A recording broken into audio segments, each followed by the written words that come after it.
मैं उषा चौहान, आपकी हिंदी विषय की अध्यापिका, एक बार फिर से स्वागत करती हूँ हिंदी की कक्षा में। तो आज हम कक्षा चौथी का पाठ 10 पायल के पात्र शुरू करने जा रहे हैं। तो इस पाठ को शुरू करने से पहले हम चर्चा करेंगे इसके मुख्य पात्रों के बारे में तथा यह पाठ किस विधा में लिखा गया है। विधा क्या होती है? विधा होती है कि वो पाठ किस तरीके से लिखा गया है, अर्थात वो पाठ कोई कहानी है या फिर कोई कविता है, कोई पत्र है, कोई संदेश है, कुछ भी। तो ये होती है हमारी विधाएं। जैसे कि मैंने आपको पहले भी बताया था कि हिंदी की बहुत सारी विधाएं होती हैं, जैसे अनुच्छेद लेखन है, समाचार लेखन है, संदेश लेखन है, पत्र लेखन है।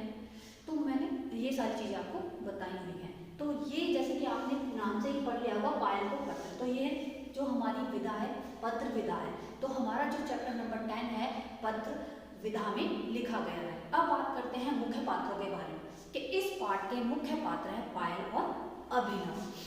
ये अभी हम बात में करेंगे कि किसने किसको पत्र लिखा है। तो इस पाठ की तरफ चलते हुए मैं आपसे 2 प्रश्न पूछना चाहूंगी। पहला प्रश्न, जब हम अपनी बातों को दूसरे तक पहुंचाते हैं तो हम कैसे पहुंचा सकते हैं, क्या कर सकते हैं? तो वही क्वेश्चन मैंने यहाँ पर लिखा है कि एक दूसरे तक अपनी बातें पहुंचाने के क्या तरीके होते हैं। तो जल्दी सोचिए और मुझे बताइए कि क्या क्या तरीके हो सकते हैं, क्योंकि आज के युग में तो बहुत सारे तरीके हैं जो मैं ही बताती हूँ आपको। जैसे हमारे पास टेलीफोन्स हैं, मोबाइल फोन्स हैं, व्हाट्सएप है, ऑडियो कॉल है, वीडियो कॉल है, हम अपनी बातों को आसानी से पहुंचा सकते हैं। तो दूसरा क्वेश्चन है, क्या हम लिखकर भी अपनी बातों को पहुंचा सकते हैं? इसके बारे में सोचिए, क्या हम लिखकर अपनी बातों को दूसरे तक पहुंचा सकते हैं? तो इसका आंसर होगा हाँ, अपनी बातों को हम लिखकर भी पहुंचा सकते हैं। अब देखिए कैसे पहुंचा सकते हैं। जब हम व्हाट्सएप का यूज करते हैं तो हम मैसेज क्या करते हैं, टाइप करते हैं, लिखते हैं। तो व्हाट्सएप पे जो मैसेज आ रहा है वो मैसेज जा रहा है, लिखकर जा रहा है ना।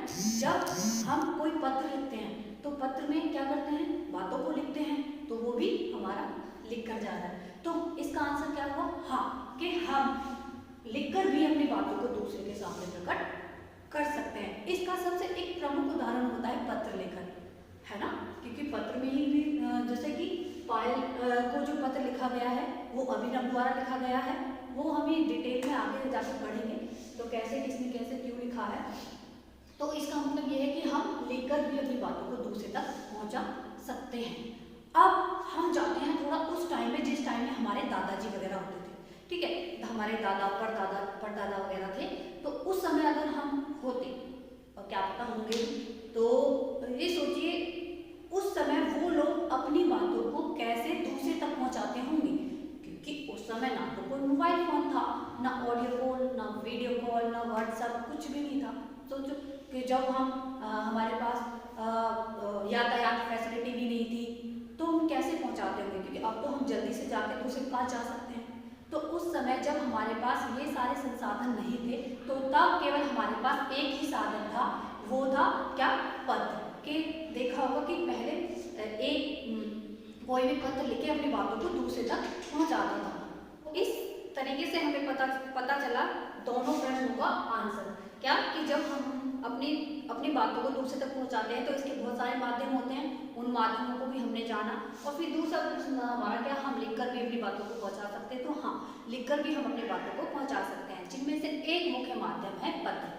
पत्र का प्रयोग कब किया जाता था? जब हमारे पास न्यू टेक्नोलॉजी नहीं थी, ये संसाधन हमारे पास नहीं थे।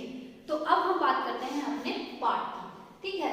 तो यह पाठ पत्र विधा है और पत्र विधा में भी ये कौन सा है ये भी हमें जानना बहुत जरूरी है। देखिए बेटा, इससे पहले मैंने आपको बताया था कि पत्र 2 तरीके के होते हैं।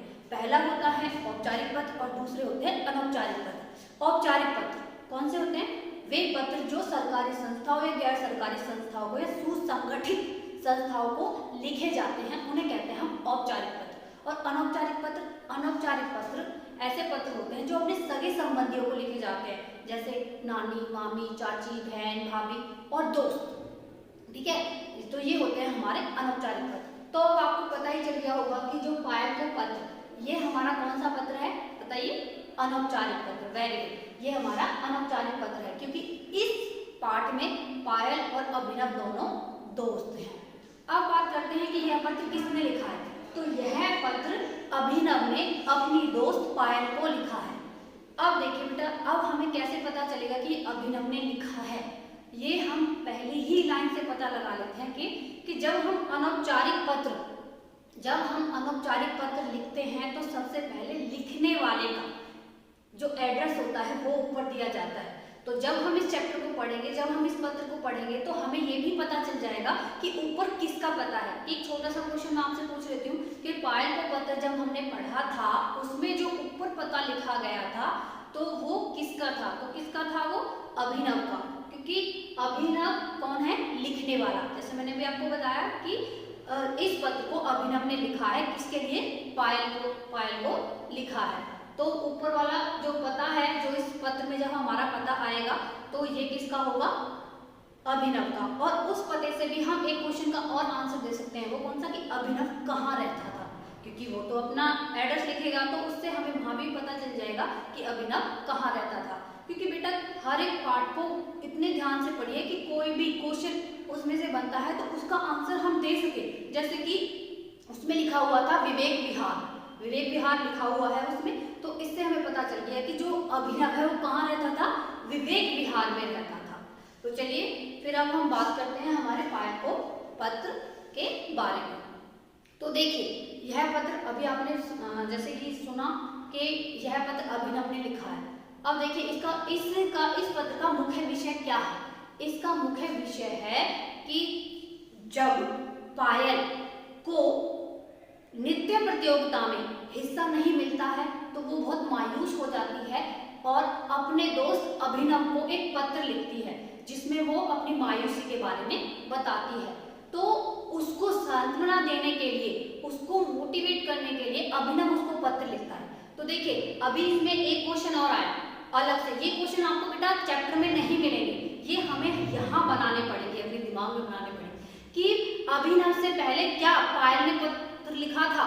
तो हाँ लिखा था, क्योंकि इसमें अभिनव पायल के पत्र का जवाब दे रहा है, क्योंकि पायल की परेशानी थी, उसी परेशानी को दूर करते हुए अभिनव ने पायल को पत्र लिखा है। तो ये आपको दिमाग में रखना होगा। एक तो हो जाता है बेटा सीधे चैप्टर पढ़ा दिया, ये कर दिया, नहीं, ये नहीं करना है। हमें करना है उस चैप्टर को अच्छे से समझना है। तो उसके लिए हमें एक बार रीड भी करना होगा, पढ़ना भी पड़ेगा और उसको समझना भी पड़ेगा। तो देखिए जो भी क्वेश्चन मैंने आपको छोटे छोटे बताए हैं ये पार्ट में कहीं नहीं दिए गए हैं, ये कहाँ हैं? अगर हम उस चैप्टर को अच्छे से समझेंगे तभी ये आपके आएंगे। तो मैं बताती हूँ कि अभिनव ने क्या लिखा है या पायल ने अपने पहले पत्र में क्या लिखा था। चलो हम ये बात कर लेते हैं कि पायल ने पहले अपने पत्र में क्या लिखा था। तो पायल के स्कूल में एक नृत्य प्रतियोगिता होने वाली थी। उस नृत्य प्रतियोगिता के लिए चुनाव होना था। तो जिस दिन चुनाव हुआ तो उसका चयन उसमें नहीं हुआ, अर्थात उसको चुना नहीं गया था। तो वो बहुत उसमें क्या हो गई थी? निराश हो गई थी। तो अपनी निराशा को जताते हुए उसने अभिनव को पत्र लिखा था। अब अभिनव पायल को पत्र लिख रहे हैं और उससे ही संबंधित लिख रहे हैं, क्योंकि अभिनव के साथ भी ये ऐसा ही हुआ था। अब देखिए अभिनव क्या लिखते हैं? प्रिय पायल, आप ठीक होंगी यह मैं आशा करता हूँ। यहाँ पर मैं भी सकुशल हूँ, क्योंकि बेटा जब कभी भी हम पत्र लिखते हैं तो सबसे पहले हम अपनी कुशलता के बारे में बताते हैं और दूसरे की कुशलता की हम आशा करते हैं कि वो भी वहाँ पर अच्छे से होगा। तो यहाँ पर वो कहते हैं कि मुझे यह जानकर या पढ़कर बहुत दुख हुआ कि तुम्हारा नृत्य प्रतियोगिता में चयन नहीं हुआ। लेकिन फिर वो उन्हें बोलते हैं, क्या बोलते हैं? कि तुम्हारा नृत्य प्रतियोगिता में चयन नहीं हुआ तो तुम उससे मायूस मत होना, बल्कि आगे बढ़ना और अच्छी प्रैक्टिस करके दोबारा नृत्य प्रतियोगिता के लिए ऑडिशन देना या आप और मेहनत करना। तो वो अपने बारे में बताते हैं कि एक बार मेरे साथ भी ऐसा हुआ था। जब मैं जिस स्कूल में आज पढ़ रहा हूँ यह उस दिन की बात है जब मैं यहाँ पर नया आया था। तो वहाँ पर हमारा वार्षिक महोत्सव था।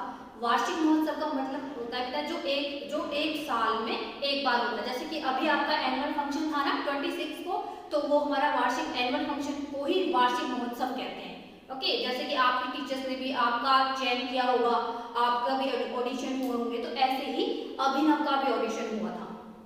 तो वो कहते हैं कि मेरे स्कूल का पहला वार्षिक महोत्सव था और मेरा भी वो पहला ही साल था। वो नए गए थे, किसी को ज़्यादा नहीं जानते थे।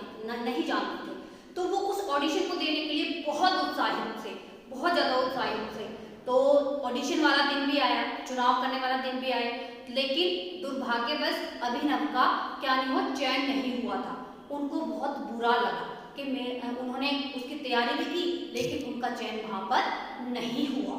फिर उन्होंने क्या किया, वो चुप रहने लगे और जब उनके दोस्त उनकी क्लास से प्रैक्टिस करने के लिए जाते थे, डांस करने के लिए जाते थे, तो उन्हें बहुत बुरा लगता था। लगता है बुरा तो सभी को लगता है, जैसे कि आपका चयन नहीं हुआ होता है तो आप लोग अपने दोस्तों को जाते हुए देखते हो तो आपको भी बहुत बुरा लगता है। ऐसे ही अभिनव को भी बहुत बुरा लग रहा था। तो अभिनव अपने दोस्तों को जाते हुए देखते हैं, स्टेज पे डांस करते हुए देखते हैं, तो उनको बहुत बुरा लगता है। प्रैक्टिस करते करते करते वो दिन आ गया जिस दिन वार्षिक महोत्सव था, अर्थात जिस दिन एनुअल फंक्शन था। ठीक है, तो सभी उसके जो सहपाठी थे सभी उस डांस फ्लोर पे, मतलब कि स्टेज पर सब डांस कर रहे थे, नृत्य कर रहे थे। तो अभिनव की आंसू से झरझर आंसू बहने लगे, वो रोने लगे थे कि मेरा भी चयन हो जाता तो आज मैं भी यहाँ पर डांस कर रहा होता। तो अब उनको रोते हुए देख उनकी अध्यापिका जो थी वो उन्हें देख लेती है। ठीक है, और वो उनके पास आती हैं, उनके पास आकर उनसे पूछती हैं कि बेटा तुम क्यों रो रहे हो। तो अभिनव उनको सारी बात बता देते हैं कि ऐसे ऐसे उनका चुनाव नहीं हुआ था, उन्होंने बहुत तैयारी की थी, ये किया था, तो लेकिन फिर भी उनका चुनाव नहीं हुआ और उन्हें बहुत बुरा लग रहा है। तो उनकी अध्यापिका क्या करती है बेटा, देखिए उनकी अध्यापिका उन्हें उनके पास लेके जाती है जिन्होंने सभी बच्चों को सेलेक्ट किया था। अर्थात जैसे कि आपकी लविष्का मैम है, आपको डांस के लिए सेलेक्ट करती हैं, ऐसे ही उनकी एक मैम होगी डांस वाली, जिन्होंने उनको सेलेक्ट मतलब उन बच्चों को सेलेक्ट किया होगा, तो उनके पास लेके जाती हैं और उनसे कहती हैं कि ये बच्चा रो रहा है, आप इसे देखिए। तो वो पूछती हैं उनसे कि बेटा तुम क्यों रो रहे हो, तो उसको सारी बातें फिर अभिनव उनको बताते हैं। फिर उसके बाद क्या होता है, देखिए उसके बाद फिर उनकी जो चयनकर्ता होती है, मतलब कि जो वो अध्यापक होते हैं जिनके पास लेके जाते हैं, जैसे कि डांस टीचर, ठीक है, उनकी नृत्य जो अध्यापिका होती हैं उनके पास वो लेके जाते हैं। तो वो क्या कहती हैं कि देखिए बेटा मैंने आपका नृत्य देखा था, ठीक है, और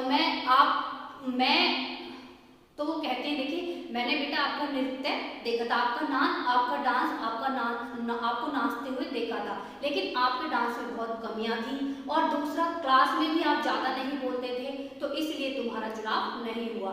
लेकिन मेरी बात याद रखिएगा, वो उन्हें समझाती भी हैं, क्या समझाती है, लेकिन बेटा मेरी बात याद रखिएगा कि जब हमारा एक बार चुनाव नहीं होता है तो हमें ये बैठकर नहीं सोचना चाहिए कि हमारा क्यों नहीं हुआ है, बल्कि हमें ये सोचना चाहिए कि हमें आगे चुना जाए, हम इतनी तैयारी करें और हमारे अंदर जितनी भी कमियां हैं उन्हें पहचान कर उन्हें दूर करने की कोशिश करें।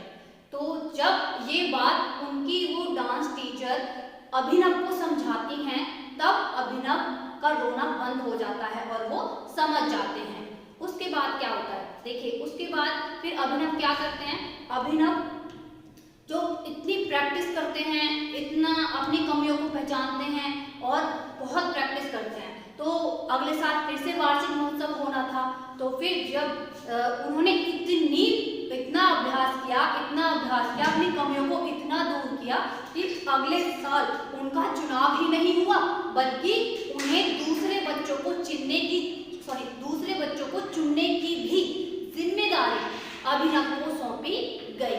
तो वो कहते हैं कि पायल मेरी तरह ही तुम रो मत, बल्कि मेरी तरह तुम क्या करो, तुम अपनी कमियों को पहचानो और इतना अभ्यास करो कि अगले साल तुम्हें चुन लिया जाए और तुम सबके लिए एक उदाहरण बनो। तो आशा करता हूँ कि तुम्हें मेरी बात समझ में आई होगी और अब तुम्हारी उदासी दूर हो गई होगी।